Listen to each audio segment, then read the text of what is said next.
Hi, everyone. This is Podcast for Patients with the Aplastic Anemia and MDS International Foundation. I'm Lee Clark, Director of Patient Services. Our podcast series is brought to you thanks to the generous support of our patients, families, and caregivers like you, and our wonderful corporate sponsors. Thank you, everyone, for supporting the series. Today, we're talking about Chemo Brain with Dr. Jorg Dietrich, who is the director of the Cancer and Neurotoxicity Clinic and Brain Repair Research Program at Mass General Hospital Cancer Center. Welcome, Dr. Dietrich. Thank you very much for having me. So let's start out. What is Chemo Brain? Yes, Chemo Brain is not a scientific or a medical term, but it has been historically understood as a syndrome that occurs in patients treated with usually high-dose chemotherapy regimen for systemic cancer. And as a consequence, patients describe and suffer from an altered brain function that usually involves their cognitive abilities.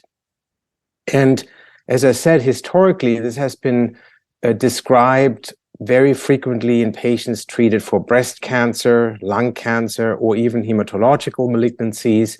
And over the years, it became clear that this spectrum of underlying conditions that are treated with chemotherapy options is including a very wide range of cancers with different probabilities to develop this condition of chemo brain.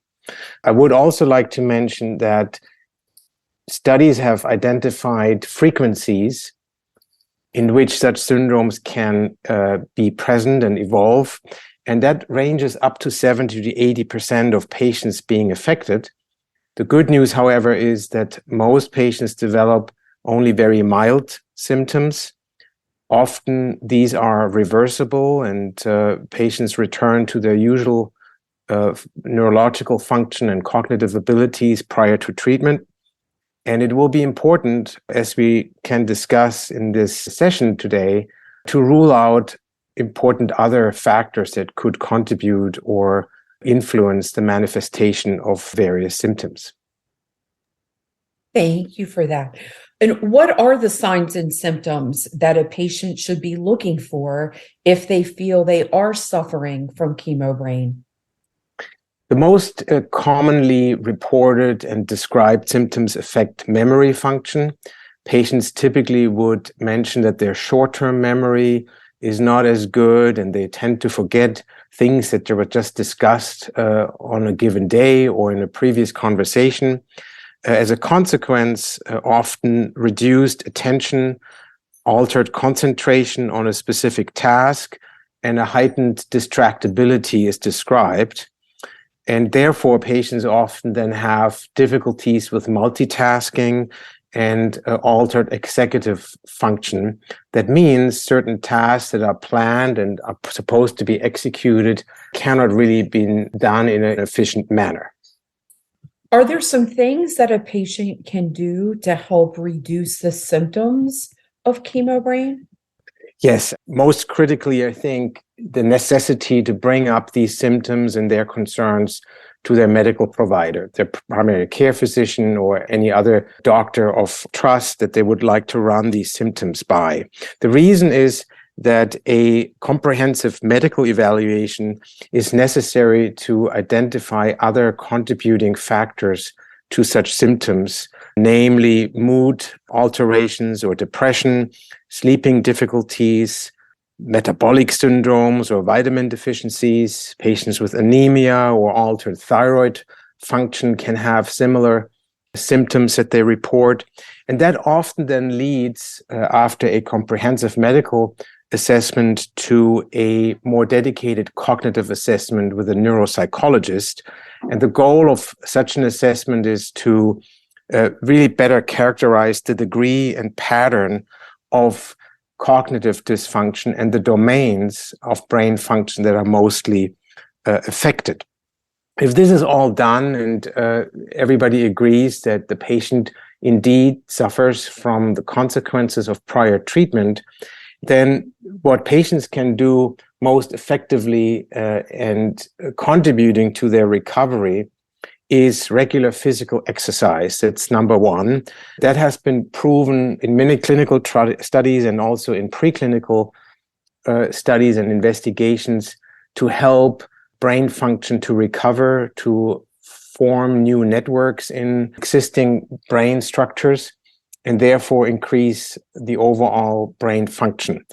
Second, working on a restorative sleep is considered key in any successful intervention.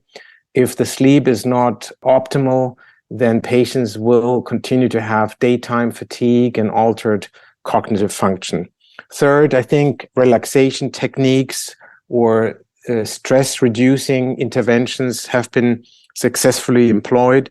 Patients who are overweight or obese can work on a diet regimen and altered nutrition to reduce weight, and therefore, along with the increased physical activity, contribute to their recovery. And then lastly, I think from basic sciences, we have learned that engaging in new activities or learning a new skill set is often allowing the brain to open new channels for function, and considered using the keyword of environmental enrichment to help patients recover and basically return to their previous level of function. And then lastly, I would mention that besides these tasks and interventions that patients can contribute to, that certain pharmacological interventions can be done, and that needs to be discussed with their physician. What is cognitive rehabilitation?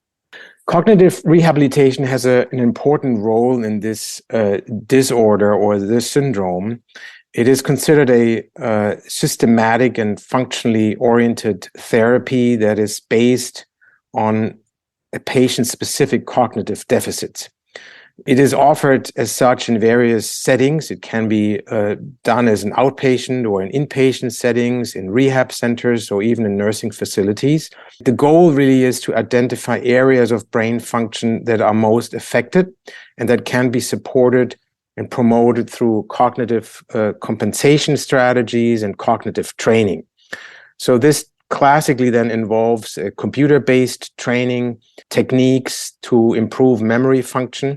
And there are also holistic approaches that involve the therapeutic intent in the patient's community, so that you really try to apply a real-world setting where such deficits are most pronounced to help patients compensate and find ways to practice and teach certain skills where they have the most difficulties with.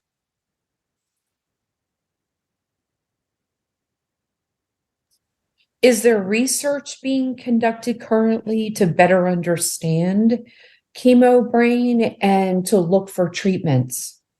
Yes, absolutely. So research plays a major role in understanding this condition. Especially over the last 10, 15 years, major breakthroughs have been made in this condition. Namely, it has been identified which areas of the brain and which cell types of brain and neural networks are mostly affected in the context of exposure to chemotherapy. We now know that the insulating fibers and cell types called oligodendrocytes that ensheet nerve endings and axons are very vulnerable to the effects of systemic chemotherapy. But besides that, diverse mechanisms have been identified, such as chronic inflammatory responses in the brain that really interfere with normal brain function. And one has also understood increasingly the genetic underpinnings of such syndromes to understand why certain individuals are more affected than others, and not everybody exactly in the same way. So research also has, besides identifying causes of chemo brain, helped to make inroads to the treatment options that might arise or being developed. There are pharmacological interventions that are designed to promote myelin health, so the health of these oligodendrocytes that I mentioned, to increase brain plasticity, and to reduce perhaps cancer therapy-related brain aging mechanisms. The goal really is to limit the toxicity and impact of cancer and cancer therapy on brain structure. And there are a number of clinical trials being conducted currently to test for novel pharmacological agents to be employed. That all said, while the research activity is high in this field and increasing, we have really not yet established a standard of care approach that would allow us to really offer certain treatment interventions, pharmacological interventions, to any patient with such syndrome. But I am personally hopeful that in coming years, this will change with all the current research activity I'm seeing. Thank you so much, Dr. Dietrich, for sharing your time and your expertise with all of us today. If you'd like to find out more about Chemo Brain and other information about bone marrow failure diseases, you can find this information on our website, which is aamds.org. You can also contact us at our helpline at 800-747-2820, or follow us on our Facebook, Instagram, and Twitter. Thank you so much for joining us today. Have a good day.